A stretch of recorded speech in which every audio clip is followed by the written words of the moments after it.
You've been there, almost asleep, ready for bed, and out of nowhere something consumes your mind. It's a bad phone call that happened 2 weeks ago, or remembering when you were 8 and you didn't get invited to that birthday party.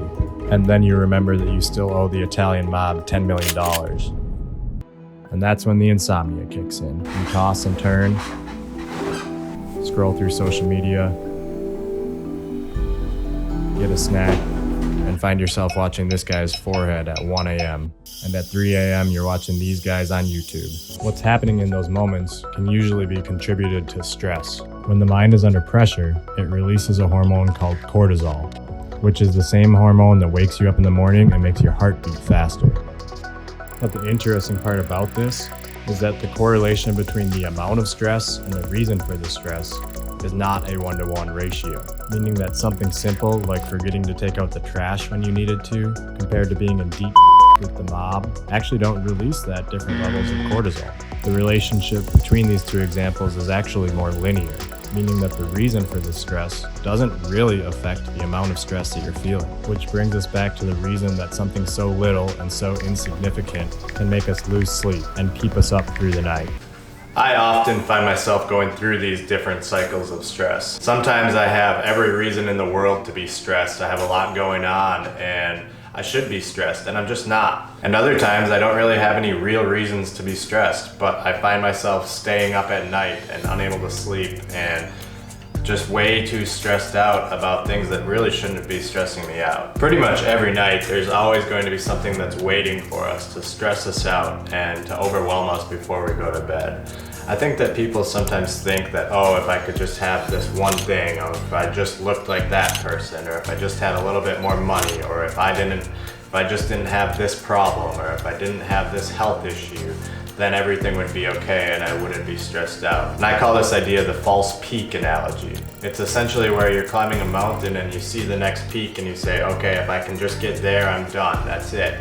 And I'm gonna be good to go. But you get to that peak and you realize, oh, I'm only at one part of the peak and I'm gonna go to the next goal and the next goal and the next goal. And there's always going to be something more that you need to be doing or thinking about or achieving. And at each level, there's stress. But we assume that when we get to that peak, everything's gonna be okay.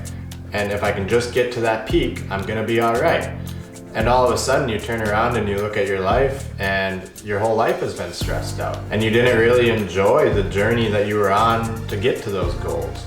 But in reality, there will always be something that is ready to stress you out, if you let it. And I think that's the biggest point of all of this. It's if you let it, there will always be stress in your life. And if you can figure out how to choose to just not be stressed and understand that stress is a part of life, and it's more about the way that we handle our stress, ultimately you're gonna be happier. I think in order to make real progress towards peace of mind, you have to realize that there's always going to be pressure throughout your entire life. There's always gonna be opportunity for stress. It doesn't go away. That's why I use that silly analogy of, owing the mob money. You would assume that, if you're in that position, which just to clarify, I'm not, but you assume that if you're in that position, that is the most stressed you would ever be. You would never be able to sleep, and that's understandable.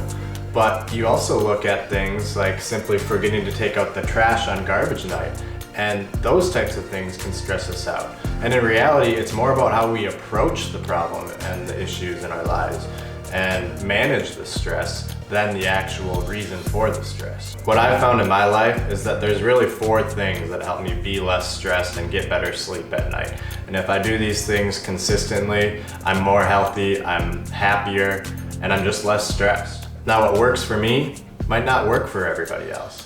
But I think it's all of our own responsibility to take control of what does work for you. Managing stress is a skill, and you have to work towards figuring out what works for you. But here are the 4 things that work for me, and maybe some of these things will work for you. The first one is cardio and exercise. When I exercise on any given day and I really push my body to a point of exhaustion, whether it's in the morning or at night, I always sleep a little bit better. The second thing is when I minimize my screen time throughout the day and just put my phones down, put my computers down, don't watch TV, and especially at night, when I leave my phone outside of the bedroom, I tend to sleep better. The third thing for me, and this one probably has the most effect, if you're a believer, or if you believe in Jesus, Philippians 4, 6 through 7 is a verse that I repeat to myself almost daily. And this verse just helps me be so much less anxious and put things into perspective. Philippians 4, 6 through 7 is, "Do not be anxious about anything. Rather, through prayer and petition with thanksgiving, let your requests be made known to God.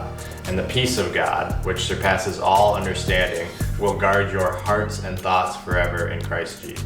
So for me, that verse just reminds me not to be anxious, but when I'm feeling anxious, instead of having that emotion overtake me, pray to God and tell Him why I'm thankful for the things that I do have, and just let Him know what requests I have for Him. And I think the coolest part of that verse is when it says, "And the peace of God, which surpasses all understanding." And in my life, I've actually seen this peace that surpasses all understanding. And I think that's where you're in those moments where you should be stressed. You have a lot going on in life. You're moving, you've got a new job, you've got money problems, you've got health issues, real things that stress you out. I've had those happen. And you find yourself in those moments just not stressed. And it's not really understandable why you're not stressed.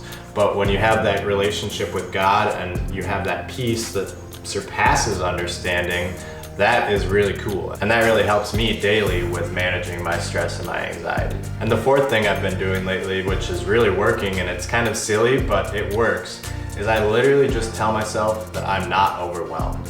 And I trick myself into thinking that I'm not overwhelmed. And you just consistently, it's like repetition. If you just say something enough, it actually happens. And when I tell myself, "Nick, you're not overwhelmed, you're not overwhelmed," there's no reason to be overwhelmed. You're not overwhelmed, you're okay. It actually starts to manifest into value towards getting better sleep, being happier, and being less stressful. So I hope you enjoyed this video. My goal for it was to just really open up our eyes to how stress is always going to be here, and it's our responsibility to take control of our daily routines and our regimens to fight it. Sometimes we think that the richest people in the world and the best looking people in the world and the people that have everything in the world aren't stressed. But in reality, with more stuff and with more attention and with more all of these things that we think we want, come more stress usually. And so understanding that stress is always going to be here and figuring out how we can manage that more healthily is, I think, one of the most important things to getting better sleep and to being less stressed. So like I said, I hope you like this video. I hope it helps you in some way. Thanks so much for watching. We'll see you later.